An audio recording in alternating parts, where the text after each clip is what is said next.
want to play psycho killer? Can I be the helpless victim?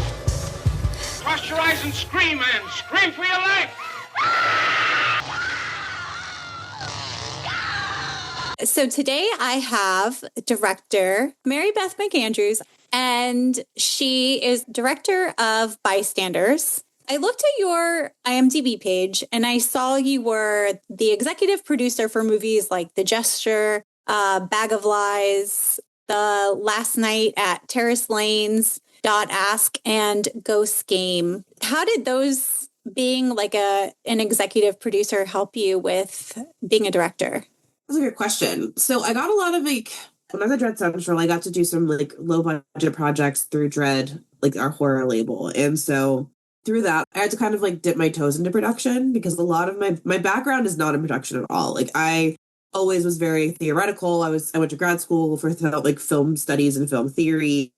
I've always been a writer. I've always written about movies, but I've never thought I was capable for some reason of doing the creative side. So the executive producing was a really good way for me to start dipping my toes into what it meant to be a filmmaker. And a lot of my work was pre and post production, giving notes and things like that. But I also got to go to set for a couple of the films, and so I learned a lot from there. And I also, in my previous life, before I got into full-time horror filmmaking, I worked in social media producing. So I produced shoots before, but very different, but I kind of knew the language. And so it was all kind of coming together with executive producing to get me in that headspace of what it meant to be on set, and also how unpredictable set was going to be. But yeah, those were really good ways for me to dip my toes into what it would mean to be a filmmaker and work in that space. And it was a really cool experience. Awesome. Well, I mean, you have a lot of movies behind you, and especially, I guess, the one that I am most familiar with is The Gesture. And I really like that movie. Oh, I'm so glad. Yeah. It was cool getting involved with that one because I'd actually seen the short years ago. I actually knew about it. And so when they brought the project as one for me to work on, I was like, oh my God, I love the short. So a lot of my work with it was getting the script just ready for the budget that we had. And it was, that was actually one of the first ones I ever worked on. So that was a huge learning experience for me, but I'm happy with it. A lot of the movies I've worked on are really low budget. And so, people have preconceived notions about low budget films, but I'm still really proud about what I've been able to work on and help get people making the stuff they want to make. That's what I love about movies and the industry. Yeah, 100%. Well, I'm glad that you found your voice within directing because I really enjoyed Bystanders. I thought it was great. Thank you. Yeah, thank you so much. Oh, I also saw that you're a horror critic. Are you an official within? Yeah, so I'm Rotten Tomatoes certified. I'm in a bunch of critics groups. I used to, when I was editor-in-chief at Dread Central, I reviewed a lot more, but I left in October. So haven't been reviewing as much, but I've been writing about horror film professionally since 2016. I've been writing about horror forever, but from a professional capacity since 2016. So actually this is it's a decade since I've started professionally writing. Nice. Is there anything I could go by, or what have you mainly written on? What topics within horror? So I've written a lot about found footage and rape revenge films. I've been in quite a few physical releases. I've also been in a couple essay books. One of them about found footage and then one of them about vampires. I have a book coming out this year about Paranormal Activity, the movie. Okay. And I've written all over the internet, Fangoria, Bloody Disgusting, Roger Ebert, et cetera, writing mostly about horror movies. Amazing. Most exclusively about horror movies, yeah. Yeah. No, I love that stuff. I find it really interesting, and there's so much to dive into when it comes to horror. So. Oh, yes. Endless possibilities, for sure. What was your reaction to the script the first time you read it, especially in terms of how it centers female agency and revenge? I was really excited about it. I knew Jamie from Twitter before it went to Hell in a Handbasket, and she had tweeted about the script. And I was in grad school at the time, and my master's thesis in grad school was about female-directed rape revenge movies and how they're rewriting an exploitative script So I asked to read it because she was like, she was sharing it. And I read it and immediately it was like, this is exactly the kind of thing we need in the world. And I really loved the imagery of like someone especially the imagery of Claire in like the really beautiful dress getting messed up and all that stuff. The imagery was really striking to me. And so I had said, I want to make this happen. I don't know how, but one day we will. And then like 6 years later, I got my job. I had my job and I pitched it at work to my boss as a Dread movie, and we got it done. So That's yeah, amazing. It came to me in a time in my life when that story was very important, and it was really cool. I never thought I would direct it, so it was really cool to like end up being able to direct it. 6 years though. Wow, that took a while.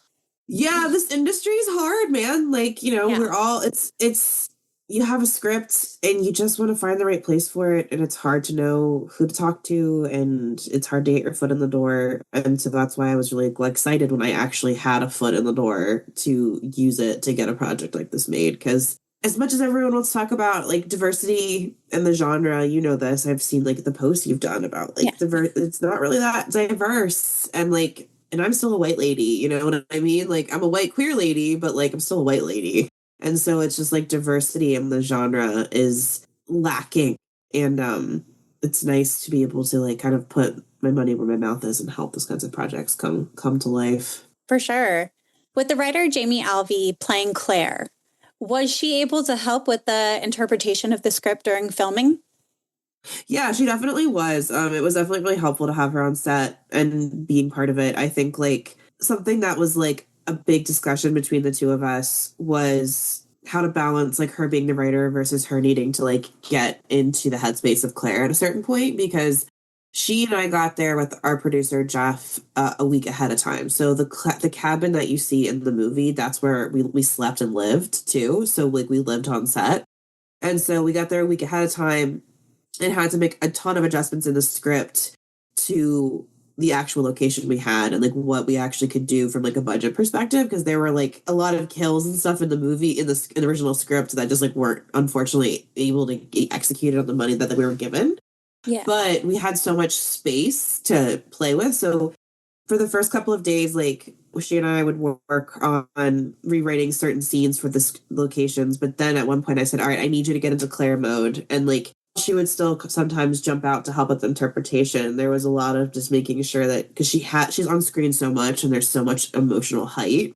Yeah. So a lot of it was just making sure balancing her ability to like stay in character. So yeah, that was something I hadn't even thought about going into it, and like what that balance was going to be like. And it was definitely a learning experience for everyone, but it was definitely a good one. Nice. Like it seems like, especially with her being in the movie playing Claire, she was able to still have like a decent amount of control by like playing the main, she's basically one of the main characters. I don't know. Is she the main character? I see her, Gray, and Abby as like all the same in my head, but like some people say she's the lead, some say she's not. I think it kind of just depends on like your interpretation, because it's like, I think it's like really splitting hairs about, I think for one festival, I think Garrett, who plays Gray, got a supporting nom because he was on screen for like a couple seconds less than the like requirement for lead or something. I was like, oh, okay. So some people are very specific about that, and others it's whatever. So yeah. Oh, okay. Yeah, I didn't realize that. You talked about the cabin briefly. How did you find that location? Is that like someone's home, or did you rent it through like a specific site? Yeah, so our producer, Jeff Seaman, who is my lord, like my absolute like savior, he was our producer and our line producer on the ground. Who like me and him were just a producing machine, but him more than me, because when I was on set directing, he was putting out fires. I'm in Maryland, and so we shot this in northern Kentucky, and almost all of our crew is from Cincinnati, which is right by Kentucky. And so he was doing location scouting for us literally just on Airbnb, and found this perfect location that like this woman made it just for her dad. Her dad like built it by hand for his wife, and now they rent it out as like a vacation spot for people. And they let us film a movie there, and we definitely didn't get blood on the walls. Yeah, I'm sure you painted afterwards. It was fine. We cleaned up. Yeah. And it was just like the three of us cleaning. It wasn't like we didn't have a crew to come up. It was like us putting up in trash bags and scrubbing and doing laundry. And it was just like very punk, but I loved it. I loved it. That's awesome. No, I love it. I wouldn't know how to do it any other way. I always feel like I hear people being like, yeah, it's very weird to go from like punk, whatever, to like everyone has a department head. It's very regimented. And I'm like, it's good for a lot of reasons, but it is kind of fun just like shooting a $50,000 movie in the woods with your friends. It's kind of cool. Yeah. No, I'm super DIY. So I don't know how to like, I wouldn't know what to do with the money. I would be like, but I want to do it, but I want to get dirty. Like, yeah, like let me do it. Let me run crafty and like get catering and then also direct a scene. Whatever, who cares? Yeah, no. We can rule the world. We're women. Yeah, exactly. Duh. Yeah. It seemed like the cabin was pretty secluded, especially for like all the screaming and stuff. I'm sure that really helped with like not getting the police called. Okay. I could talk about this for so long, so please like shut me up because like I loved where we filmed. Like, so we filmed. So Jeff found this place and it is in the middle of nowhere and it is in the we filmed in the small, we heard this everywhere we went. We filmed in the smallest county in Kentucky and in a tiny town called Mount Olivet that was literally like, there wasn't even a red light. It was a stop sign. There were 2 restaurants. There was a pizza place that was like literally called Pizza Place and one other restaurant and then a Family Dollar and a gas station. And then like, that was the town. Those towns always have a Family Dollar. Oh, wait, why? Oh, I don't understand. Like, why is it the Family Dollar? And then the closest, like, other grocery store was, like, 45 minutes away. So we were truly in the middle of nowhere. And my producer, Jeff, once again, like, became best friends with all of the women at Town Hall. And they loved us because he's, like, a charmer. So they were all, like, getting us free stuff. Like, people lent us flashlights. We got a free crossbow from somebody. Like, we rented a crossbow from a guy. And, like, people would, like, at the gas station in the morning would be like, we were thinking of you last night in the rain. But, like, no one could hear it. Like, and we were always worried someone was going to hear us. But, like, everyone knew what we were doing. Yeah. So no one was worried about it. But it was, like, everyone in the town knew who we were. And we were, like, little celebrities. Like, oh, my God, you're famous. And I'm like, no. But thanks.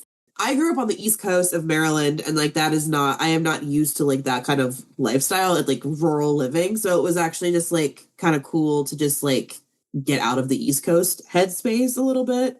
And we were in like the middle of nowhere though. Like there was nothing around. It was wild. It was a wild place. Lots of crazy thunderstorms, coyotes everywhere. At one point, we're in the middle of filming a scene in front of the cabin, and an old man with a giant beard and like overalls comes up, and he's like, "Have y'all seen my dog?" And we're like, "No, what?" And he's like, "A guy was just like old-fashioned raccoon hunting with his dog, and his dog had treated a raccoon on the property, and he was like trying to track him to find him, and we had to halt filming for this guy to explain to him who he was like." Ancient, like from the trees, man, like old man. And we were like, buddy, we're filming a movie. He's like, oh, really? We're like, no, that was not an invitation to stay because so many people there were like, wanted to ask questions. And they all meant very well, but we were like, please leave. And it was just like very old school and it was wild. Yeah, I'm sure it was like the most exciting thing that had happened in like the last 20 years there. So more than that, I think. Yeah, we did like the best experience was this one guy lent us his leaf blower because we had to leaf blow to make sure there weren't any spiders, like brown recluse spiders on the ground. And he dropped it off and brought his daughter, and his daughter ended up coming to set. And then she's like, I didn't know girls could make movies. I want to make a movie now because I watch you direct. And like I started crying because it was just like everything I've ever wanted. Just to hear like a little girl say that was just like the coolest. So I don't know. That was a really cool experience to like have her like be on set and realize like she could do anything. Like it sounds so cheesy, but like it was one of those cool moments where like I am the commercial of like a little girl getting inspired.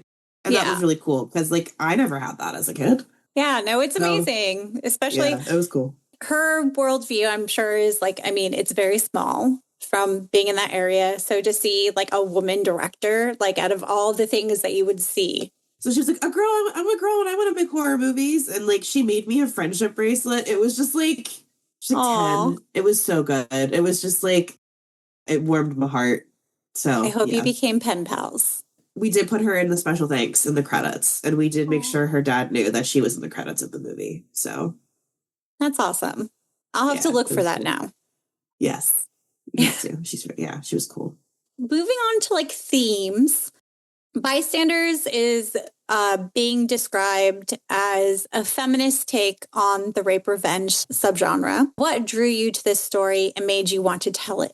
Like I mentioned earlier, like I'm really interested in female directed rape revenge movies. I wrote about it for my master's thesis. When I saw the movie Revenge, which is like the poster back here, it changed my life. And so it kind of led me down this path of trying to understand, like, see media that was more like that and like processing my own experiences through those kinds of films. And so there are not a lot of them, but there have been a decent amount of them. I never had thought that I would be able to like be one of the voices in that canon. It's still kind of insane to me that I technically am a voice in that canon. But the script, like I said, came to me when I was doing all this research, and it was just so in line with what I was feeling very inspired by and very like fired up by. And so that fire never really went out, even after I finished grad school. And I said, academia is a hellscape that I would like to not participate in. No, thank you. When I was a freelancer, I was writing articles about all of these films. And so to get the opportunity to like actually direct one was incredible. It's something that sort of like is like a very big pinch me moment, especially for my first movie, my first feature. It's pretty special. So yeah.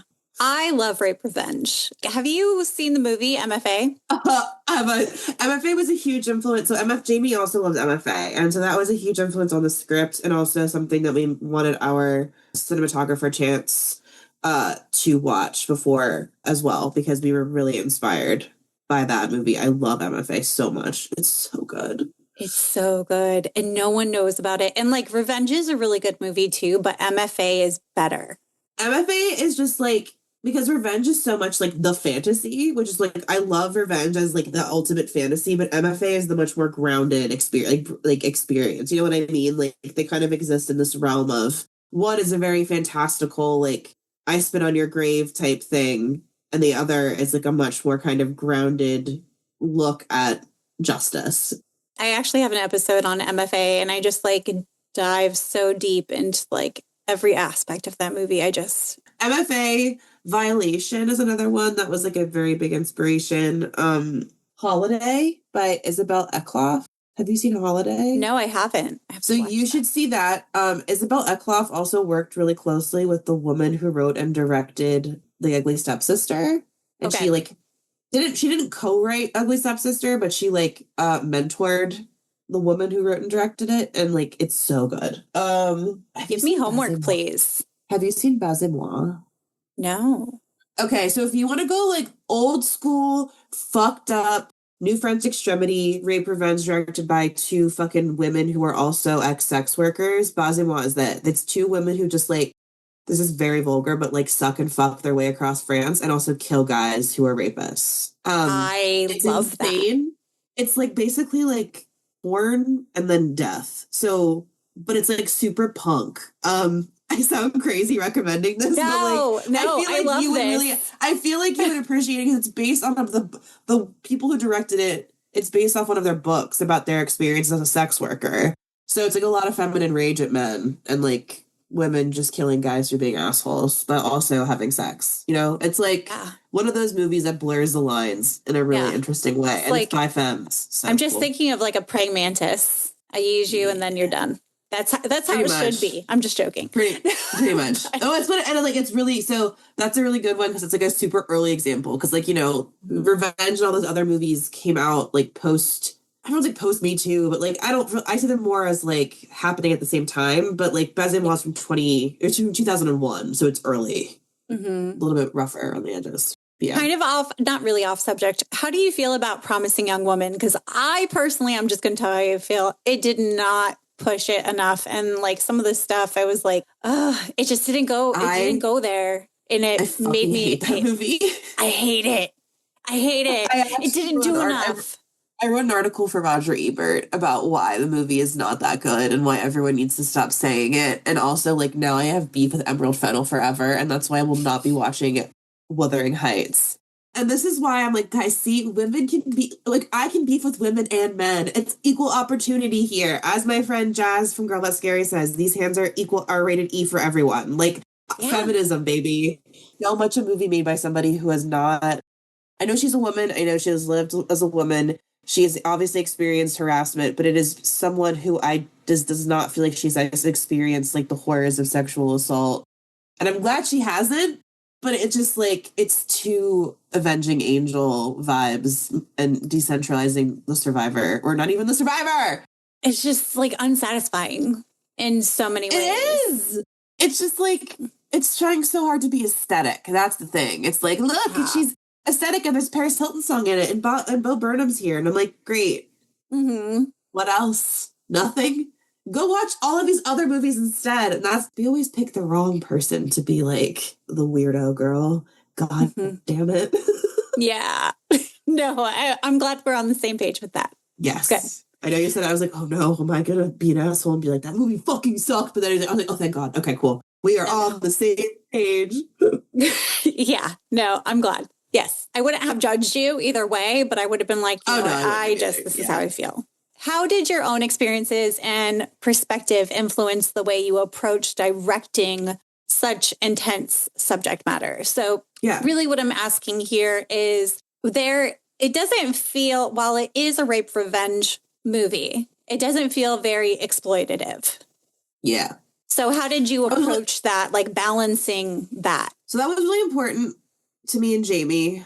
We never wanted to show the actual sexual assault. And like I always say this just like to be clear to people. I don't think there's anything wrong with showing sexual assault on screen if it is intentional and done well. I think there's an importance to depicting sexual assault because it is a reality. And I think not depicting it does everyone a disservice, both survivors and people who like haven't experienced it, in terms of trying to act like it's not happening. Mm-hmm. But the problem is so often like sexual assault is used in media as a titillation tool or a spectacle tool rather than anything like actually meaningful. Millions of examples. Game of Thrones is a huge one.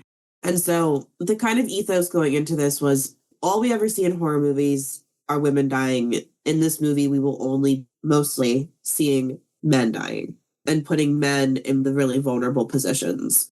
I know we're not the first ones to do it by any stretch of the imagination, but that was kind of the ethos with a movie like this. While the terrible things happen to women, we don't want to show it on screen, and we want to make the focus of the spectacle violence on the men and the rapists rather than the women, the female body. That was really important to me because I am a sexual assault survivor. I've written about it a lot. I talk about it a lot. I'm very open about it because I think like it's very important to me to like have people feel safe to talk about it. And I also feel like I don't think you have to have these experiences to make a rape revenge movie, but I do think it's very helpful because you approach a subject matter with a lot more care. It was definitely one of the hardest things I've ever done. Like lots of memories and things came up that like, boy, oh boy, I'd buried for a long time. So like the post-production process was actually it was much harder than the filming process because in the filming process, like we had one really hard day. We had 2 really hard days that were like explicitly about the boys like being terrible. And those are really hard. Mm-hmm. But post-production was the worst in trying to figure out how do you edit it to make it the worst, and having to watch it like over and over again and kind of sitting with it in your head was really difficult and something that like I thought it'd just be bad for filming. And so it was definitely like a lot of taking care of myself that way and channeling a lot of that into trying to make a movie that is both like really entertaining but also has a lot of empathy.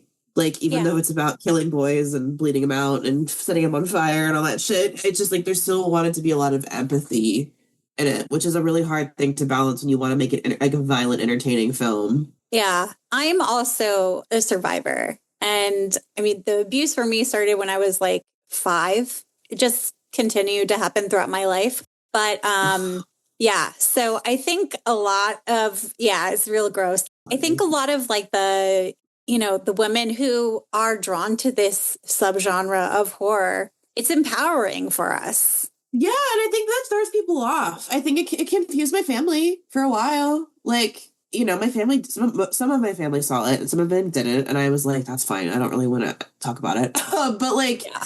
I think it confuses people. But I also have found a lot of people like us, a lot of women who have like find a lot of catharsis in it. And something that always cracks me up about Bystanders, especially during like the festival run, was like men saying like, I hate rape revenge. It's like, so I would like never want to watch that happen to a woman. And I'm just like, okay. It's just like so like performative eye rolly. Like I'm glad you don't want to see women get raped and like hurt, but like this is a very weird conversation with men around the topic because they're always very confused. They're like, wait, you like it? And I'm like, yeah. Does that make you uncomfortable? And it definitely makes it does. Really oh my God, it does. It makes them so uncomfortable. It kind of shows that like you're not afraid to confront men. And it makes them uncomfortable. Yeah. Because they're like, oh, you're saying I'm bad. I'm like, not you. And if you think I'm saying you're bad, then maybe you need to go to therapy and tell on yourself to someone else. Like, yeah. That's been really interesting watching those reactions, and also like a lot of women being like, yeah, fuck it. I love it. And it's gotten a lot of the reactions I hoped it would, with like women seeing it as badass and guys also seeing it as a badass, but also they're a little uncomfortable by it. Good. Love that. What was your goal for portraying Abby and her transformation over the course of the film? Like she starts off very meek, but then she goes into having her own agency and survival, and all these things kind of develop. Yeah. Abby was always a tricky character for me because you have this duo of serial killers who are like very charismatic, very kind of like confident. And then you have Abby, and it's really easy for her to get overshadowed. And like, to be honest, like there are things I would have done better, but you know, there's always things an artist would like, you know, as people who make stuff, like we always think that. But it's like with Abby, I never wanted her to get overshadowed. I think it was so important for me because of films like Promising Young Woman not to have her fade into the background and be just like the little girl who was saved. Like there's obviously a parental dynamic with them helping save her, but it was always making sure that she never lost that agency. And that's why, later in the film, I like it having the conversations about like, I'm going to do this for you. You can't hold this. And like, there are these arguments back and forth about that. Those were really emotional scenes to film because it did kind of feel like watching my older self talk to my younger self. Mm-hmm. But it was just trying to balance that transformation and also not getting overshadowed and letting her shine in her own moments. Brandy Botkin, who played Abby, is so good. And we worked really hard together with as much time as we could to like make sure she was comfortable, make sure that she was like happy. And that was a big thing, was connected. My big thing was like connecting. It was making sure everyone felt safe on set, both the guys and the girls, because obviously the girls were we're going through some like intense stuff, but the boys were also getting put in these really messed headspaces. And so there was just a lot of us making sure everyone, like, checking in on each other and making sure everyone was okay. But that was like spinning off of what I was saying about Abby. But essentially we worked really hard with Brandy Bodkin to make sure about like to get into that headspace and to make sure she was comfortable and really like dig into the character. She did such an incredible job of digging into the character and just like figuring out how to embody that transformation. It was really cool to watch.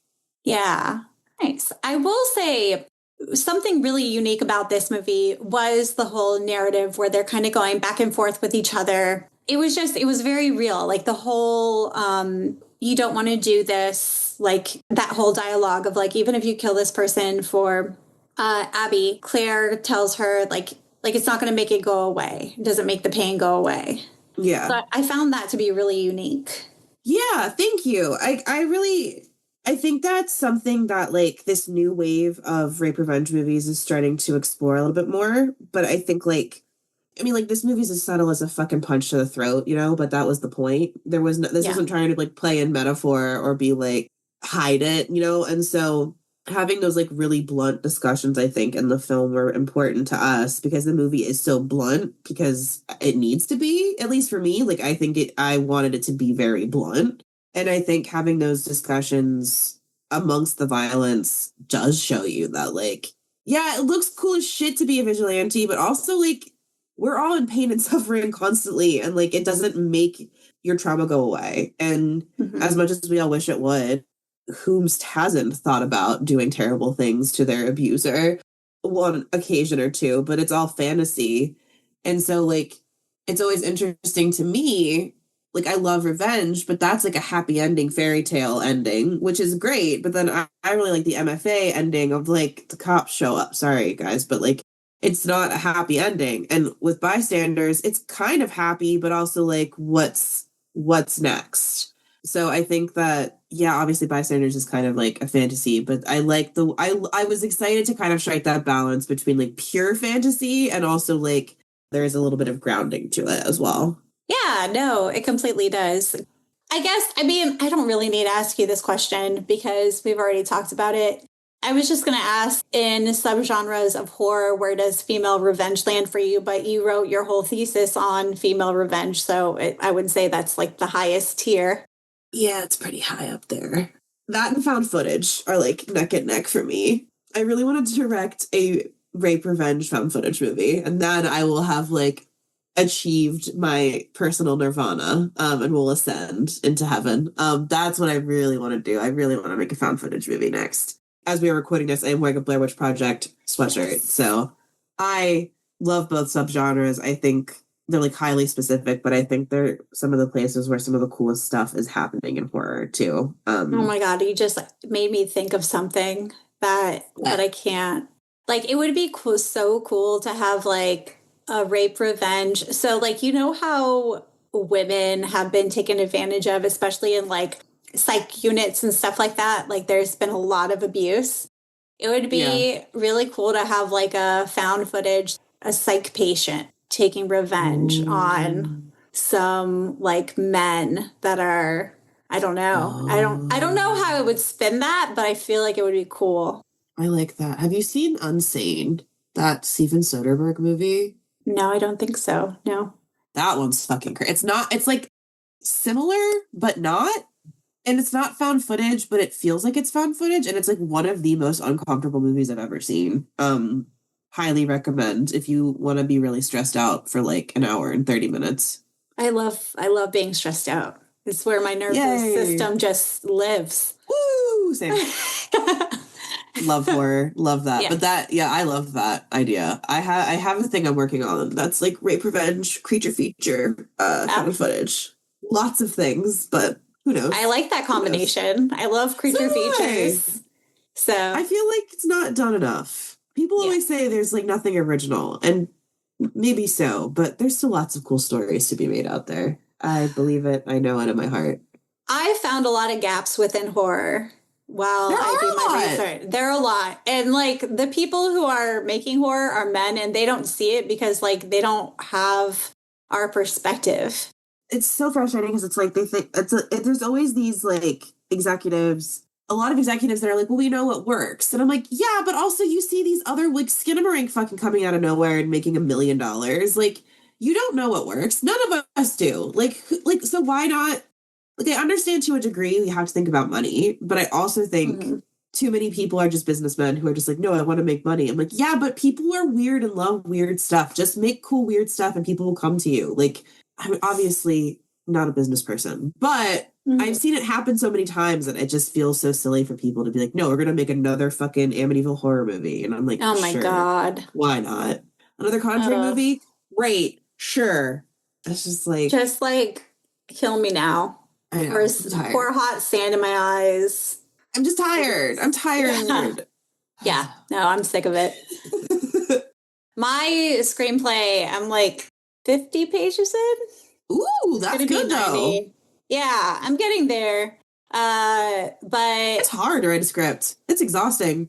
Mine's going to be really controversial. I'm really planning on it getting banned in several countries. I like the way you think. I want it to be very controversial. It's going to be very controversial. I'll probably get kicked out of the country. Oh shit. It's like thematically, graphically, both? All of it. Hell yeah. Okay. Are you like extreme horror? Do you like splatter, gross, fucked up, nasty? Is that like something you were into? Yes. Okay, cool. But it's like It's like splatter rape revenge, but it's also set in now times politically. And it like says a lot. It says a lot. Okay. Hell yeah. Okay. I like the idea of it getting I love it. I already love the way it sounds. I mean, if anyone thought they hated me already, they have no idea. Whatever. Yeah. I mean, it's the goal, though. It's the Exactly. Look, once you get that first fucking MAGA chud letterbox review, you're going to feel so good. Oh that my happened God. to me. And I screenshotted it and I was like, I don't care. I don't read letterbox reviews because they make me, they put me in a mentally dark place and I just don't need that. But that first one was so beautiful because it was so stupid. I was like, yeah. I mean, I wouldn't go as far as to get it tattooed, but I bet if I was to get my movie made and I had like all these reviews, I would at least make them all temporary tattoos and then cover my body in them.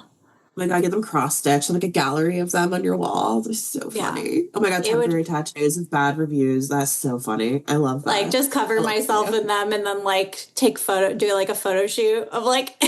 Oh, I love that. Oh my God, that'd be so fucking funny. Like put cover up on your tattoos already and then I don't know how that would work, but it's fine. I think it would work. It'd be so funny. Yeah. Holy shit. I mean, I would just be like the ultimate troll of ultimate trolls to these people. I respect it. No, I respect it. If you need advice on how to troll these people, just let me know. I'll help you troll them. Thank you so much. I appreciate that. That's a girl's girl right there. Yeah. Just let me know. Just let me know. I got you. I'll help you troll these motherfuckers. Okay, there are a lot of don'ts in this movie. Like, don't take a drink from a stranger, especially if it's like bright blue. And he's not drinking because apparently he's too drunk, but he's like, he's such a gentleman. So that was like a don't. Also, like, so the three ladies go in and it's just like a room of like creepy men. And I'm just like, immediately, I make sure all your hairs stick up. It's like if I was to walk into that room with my friends, I would be the friend that like looks at them like, we need to leave now. This is not where we want to be. This is not good. It's like one of those things where you should like trust yourself. It seemed like Abby was a little uncomfortable, like going in there. Yeah. And of course, it's not to blame the ladies, but if you have made a list of do's and don'ts for the ladies based on this movie, what would that be? Oh, God. I mean, don't go to a party in the middle of nowhere.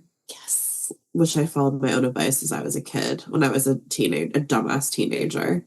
I have definitely done that. And it's like such a bad idea. Like, it is like such a bad idea. Like, yeah, like I've been in similar, not like exact situations because I have not been hunted for sport by men yet, but don't listen to him. Just in general, don't listen to him. Don't take any drinks from him. Don't go. Just like do makeup and hang out instead. Like steal some Malibu from your mom's liquor cabinet, maybe, but like don't go. Save the outfits for something else, please, ladies. Yes, I agree. Don't. I guess maybe like to distill that into a nutshell. Don't party with frat boys, especially if you're not in college. It's good advice. Yeah. Even if you feel like, oh, they're only 3 years older, we don't have that much of a gap in age. Like that is 25 million years in like teenager years. Good Lord. Don't do it. Frat boys are bad news. I've had experience. Do not be alone with frat boys when you are high school students. Don't do it. No. Run. No. Yes. Yeah. Very much so. Very much. Run. Run. Yeah. That's what I do. The nail polish for like testing for drugs. Oh yeah. Stuff like that. I forgot about that. Yeah. There's some shit out there. Bring your own liquor. If you're going to go to a party, bring your own liquor. Yes. Do not drink the communal jungle just out of a bathtub. No. You know what? It did come out of a bathtub. I was like, that water is really blue, just like her drink was, but it's in, that's what we drowned him. We drowned him in the bathtub of jungle juice. Yeah. Yeah, we did. So Claire and Gray. Yes. Are like vigilante badasses. And I think my favorite line from Claire was, "They don't know what I can do either." Like, I felt that down to my marrow. I was like, yes, yes. Yeah. And that's the whole movie, really, is like rich boys who think they have everything, underestimating the people they perceive as weak, and then getting their asses handed to them on a silver platter because they underestimated the people that they thought they could just toss away. You know what I mean? Like, Mm-hmm. definitely, it's like a borderline Eat the Rich movie in a little bit, like, especially at the end too, about just like the privilege that a lot of these kinds of people get, and and how that goes through their heads, and how the people underestimate women, especially. So, Yeah. Yeah. yeah.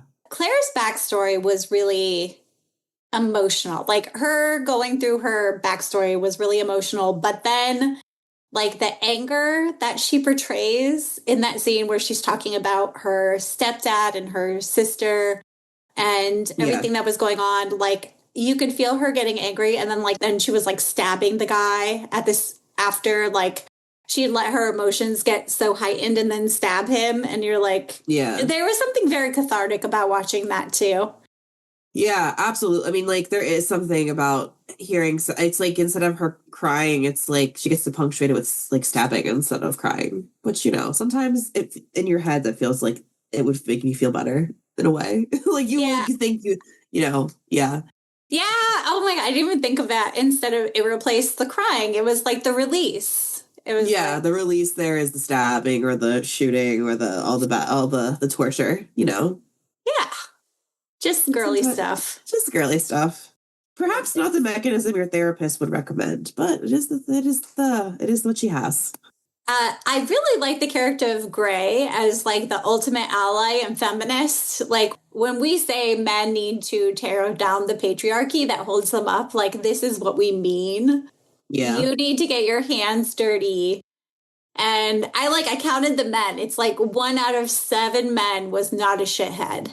Yeah. And it's one of those movies that I think is interesting because it's usually like a woman getting revenge by herself. And there's an interesting kind of discussion going on here between not just like Claire and Abby's dynamic, but also like Gray entering that dynamic. And I think like we were always trying so hard tonally to make sure that it was always felt parental, because people can get so weird about like, oh, is he going to hit on her? Like, like people, like there were concerns about that. We were like making sure that never felt like that dynamic, and making sure we had this guy who was just like there to support. He was pure support. He was just there to help and like be around and understand and like be that, like, like in video games, like your big support guy. He's the big support guy that runs around protecting, but like in a very like not performative way.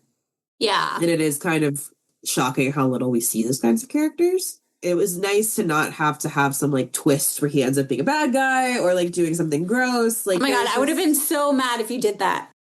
I know, me too. I don't think I would have, like, because I think there's something also very important about like growing up. I was always very much like, fuck dudes, fuck men, blah, like, I get, and like, to a degree I'm still like that. But I do think there are some dudes out there that like really do give a shit and like really do support. And like, this is not a hashtag not all men thing at all, but like there is like something to be said about finding men who actually do want to do the work and support. So I think there was something really important in having that balance of male characters in this, and not just having it be like women versus men, but having it be a little bit more diluted, a little bit more complicated, a little bit more complex, because that's, I think, way more interesting in movies like this. Yeah, no, it is. I'm come off as like such a man hater, I guess. Like, people really think I hate all men. Like, I'm married to a man, and he is like the best man. But he has a PhD in philosophy, and he literally taught feminist theory. So like, he's a good guy. He's like one of the good ones. And again, like I said this earlier about like taking care of the women and the men on set, and like, that's gender equality, my friends. Like, we have to understand that, like, there is an equal playing field that we need to get to here, rather than just trying to like one up and all these things. Mm-hmm. And I think, again, films that want to engage with like more complex gender dynamics, I think, are more interesting. Because while I do love like good for her, like woman, like she eats all the men around her, like I love that. I was excited to delve into something a little bit different than what I had seen. No, I think that was very different. Having his character from the beginning to the end being like the support for the women. And I didn't see him as hitting on Abby at all. Like, if anything, I saw like Claire and Abby get like this really strong bond together where like at one point they like hold hands after when they're like going back to the thing. It was like very touching, like very, she's obviously like Claire's protective of her. Yeah. But he was very much like he was a support. Yeah. And they were the main ones to me. Yeah. So I really liked seeing Abby kind of like come into her own power. In the beginning, she was like, how you could just go around killing people? Like, how could you do this? Yeah. And then you see her evolve into this like, oh, I want to seek revenge. And there are a lot of reasons, you know, not to do that. And they kind of like, they take on that parental role of like, no, we're going to do this, but you don't do it type thing. By the end, I mean, you could just see like the fire lighting up her, gleam in her eye with the fire. Yeah. It's very like, she has this whole metamorphosis, basically. Yeah, that was really important. Like I said before about like highlighting that metamorphosis and getting her to have like her moment at the end, because you know, she gets the weapons taken away from her and a lot of her agency kind of gently removed by Claire and Gray, but she doesn't like have, like, she tries to get agency, but like no one really gives it to her until the very end, and she takes it for herself. And I think like, I just love her arc. I loved her arc. Yeah. I thought her acting was great. And especially in the end when she comes into her power, I just really enjoyed her character. Yeah, Brandy Botkin's a badass. I can't wait to see what she does next, because she really did such a good job like coming into Abby's character and making her even cooler, more badass than I had like kind of seen on the page. It was really cool to see her bring that to life. That's good. It's always a good feeling. Yeah. So to talk about like special effects a little bit, or practical effects, how much was practical effects? And it's like pretty bloody. Like, how much blood did you use? So it was all practical effects. There were a couple moments where we had a little bit of digital retouching, so you didn't see tubing, but everything was done in camera because we did not have a very big budget at all. And basically it was like our special effects guy was also like our weapons guy, and he was like our production designer for everything. So we also used secondhand blood from another shoot because we just were like, oh, let's save some money. We already have this used blood. Let's use it again. Yeah. So we had several buckets of that. And we also made some more because we ran out of blood. But all of it was practical. There's an end shot with fire that we accomplished by lighting rubbing alcohol on fire in a pan, because CGI fire never looks good, especially when you don't have a good budget. It's always god awful. And I kept fighting, saying, we are not going to do CGI fire. It will look like ass and everyone will laugh at us. And so we did a little camera trick, and I was really proud of pushing for that. And that was one of those moments where like, I was like, no, I'm putting my foot down. Like, usually I'm flexible, but here, no, we will not be doing that. And I'm really glad I did. Yeah. But we did all practical, all weird ass tubing, and someone sitting on the ground with like a bicycle pumped, like very like Evil Dead, Sam Raimi in the woods, but it worked. Yeah. I learned a lot about how to get different kinds of blood out of stuff and what blood does not come out of stuff. Because again, we only had one guy, so a lot of us were helping like do blood touch-ups and things like that on people. Yeah, I always had a thing of blood on me. Gotta have a thing on me at all times, including blood. So yeah, yes, lots of practical effects. What was the recipe to make more blood? Main ingredient is cow lube, like cow lubricant that you use at the vet for cows, and then you just put a bunch of food coloring in it. Let me tell you, it's disgusting. That sounds very slippery. Yeah, it's really gross. And when it sits out in the sun, it smells really bad. Yeah. I mean, we filmed in the summer in Kentucky. It was really just like a really nice like bouquet. Very fragrant. Very fragrant. Nice. But I did learn that like a lot of SFX artists have their own secret blood recipes. Like they don't share them. So I learned a lot about that world and how everyone will have like their own specific recipe that they will. That's why I ask. I always ask, what's your blood like your recipe? Because I know there are so many different ways that you can make it. And I'm like, just curious for, yeah, the cow future. lube. Cow lube was a big one. Cow lube and food coloring. I would have never guessed. Disgusting. What do you hope that the audience takes away from this movie by the end of it? Not kill your local rapist. Definitely not kill your local rapist. I think like my biggest thing coming out of it is I want people to like really be thinking about like these weird gray, pun intended areas of like morality and justice and what that means in an especially broken system that prioritizes the rich. Yeah, what Claire and Gray are doing is bad, but like there is kind of like a gray area in a way of like, but they're killing bad people, and what does that mean? It opens up, I think, an interesting dialogue about vigilantism and this kind of vigilantism. And I think that's just something I want people to think about. I don't think there's like a wrong answer. I don't think there is a good answer, but I definitely think it's a movie that, while fun and entertaining and gross, is also kind of, I want you to think a little bit. Yeah. Yeah. Think before you try to touch a little girl about this that'd movie. be cool. That'd be cool. Because you might. Yeah, no, I think it's important for people, especially, there are so many men in horror. So for them to like think about the woman's perspective and, there's so much about empathy and things that go into rape revenge. And on top of everything else, but also there's just a lot in what but yeah. Yeah. So my next question, what was the most challenging moment during filming? I think the hardest part was which day? I think it was when we were filming the scenes outside before the girls were like let loose. Because like the sexual assault waking up scene was a close set. It was just me, our DP, and Brandy. And so that was difficult, but it was quick. We got it done pretty quick. The backyard scene was a lot longer because there's just a lot more angles, just like more happening. Mm-hmm. And so that was just like a really difficult, it was hard to like sustain the energy to like film that for like an entire night. Was definitely like the most emotionally, physically, and mentally draining, I think, for sure. Everything else was just like your standard amount of difficult. Yeah. Your standard amount of like difficult. But yeah, that night was, I think, the hardest one for me.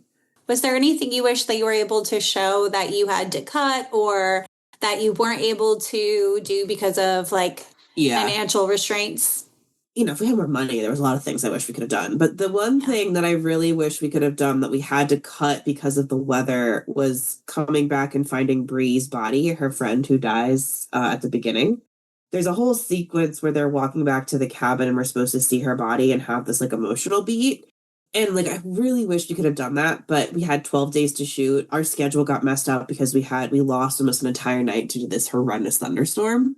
And so we couldn't film anything even inside because we had a tin roof, and the tin roof sounded like there was no shooting around that or horrendous sound.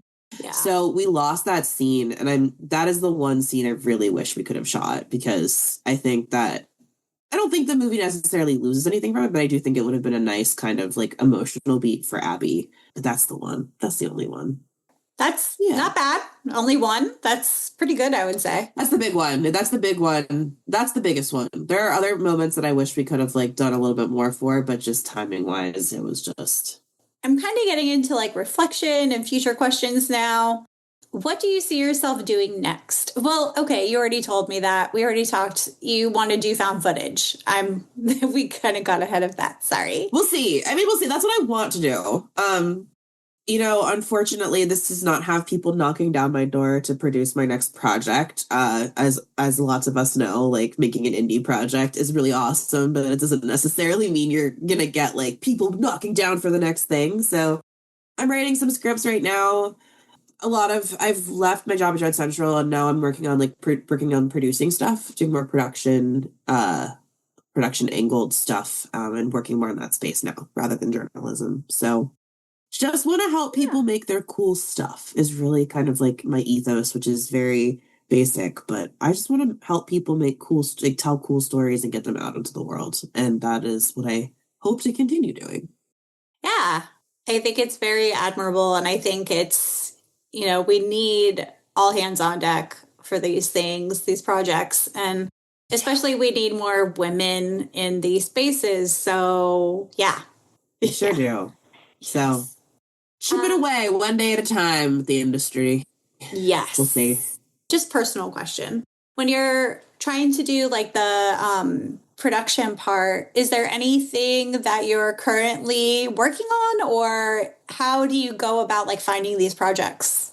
I mean, so I'm like writing a couple things with friends because I've gone to a lot of festivals and because I worked at Dread Central, I had a little bit more, like a slightly bigger platform. I had a lot of opportunities to meet really cool people. And after making Bystanders, like some of these people want to keep talking about potentially collaborating, or because now friends I've had before who knew me as just a journalist now see I'm making movies, we're starting to collaborate together on things. And so it's kind of just like talking to your friends is really like what it's been. It's also been a lot of like me kind of like taking leaps of faith and asking people like, hey, do you want to work on something? Like, worst thing they can say is no. You know what I mean? Like, I think something I'm still very much learning, and it's 100% also partially it's socialized into women a lot of the time, is like don't ask for things or like don't approach people. But like the thing I'm learning is if you don't ask, you don't get. And like there are so many things I have seen people get who I did not think were deserving, but they asked and I didn't. And I think like a huge thing that I think a lot of people, especially like women, people of color, queer people in the industry, like it's so hard to do this, but I really do think it's a lot of like just get comfortable asking.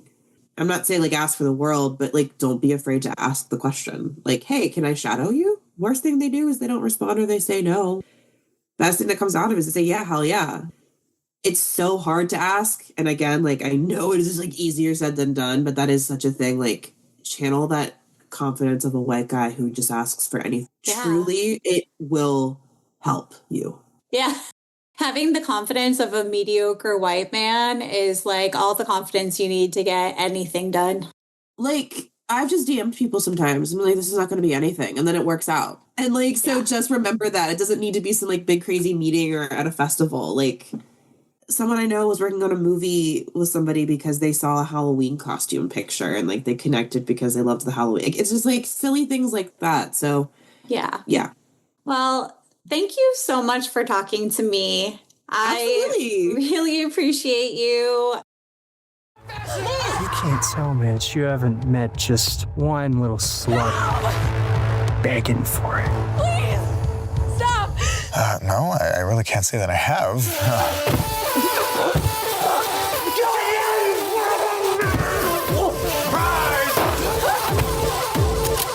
No, please.